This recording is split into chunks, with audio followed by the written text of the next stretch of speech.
আসসালামু আলাইকুম ভিউয়ার, সবাই কেমন আছেন? আশা করি সবাই ভালো আছেন।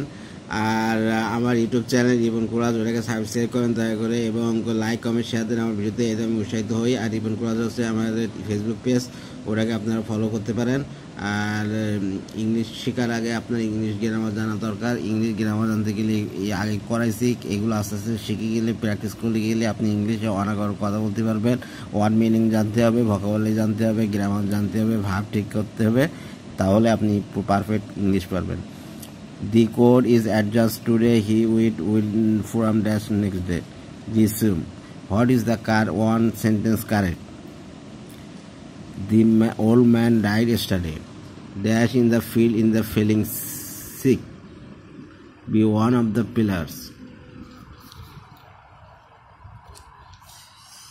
Fill in the blank average word. যে সকল নাউন ও প্রোনাউন পূর্বে বসে সাবজেক্ট, অবজেক্ট এবং ভার্বের মধ্যে স্থাপন করে তাকে প্রিপোজিশন বলে। ডায়াগ্রামের সাহায্যে নিচে কিছু এই ডায়াগ্রামটা শিখে নেবেন।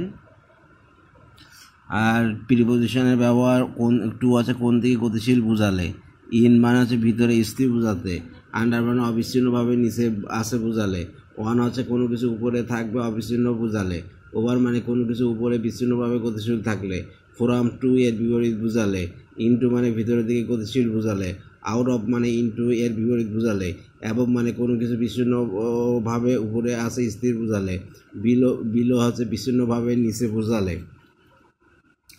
Use of different types of preposition, নির্দিষ্ট কোনো স্থান বা বিন্দুতে গন্তব্য বোঝাতে। Liton went to the market, পর্যন্ত অর্থে। Life means waiting from birth to death, অনুযায়ী অর্থে। It is broad in my choice, কারোর বরাবর বোঝাতে। Write a letter to your friend, অনুবাদ বোঝাতে। I need a room of feet to 8 feet, মুখোমুখি ও ঘেঁষাঘেঁষি অর্থে। Talk to him face to face, বা এর অর্থে। Industry is the key to of success, প্রতিভা উদ্দেশ্য অর্থে। We invited him to the party, সময় বাকি আছে বোঝাতে। ইট ইজ কোয়ার টু 10, পরিণতি বোঝাতে। Burn in a paper assess, সীমানা বোঝাতে। India is the north east and west is Bengal, নাইটের পূর্বে বসে আজ রাত বুঝাইতে। Ripon will come tonight. এই করলাম ইংলিশগুলো, আপনার গ্রামারগুলো ভালোভাবে বুঝিয়ে নেবেন।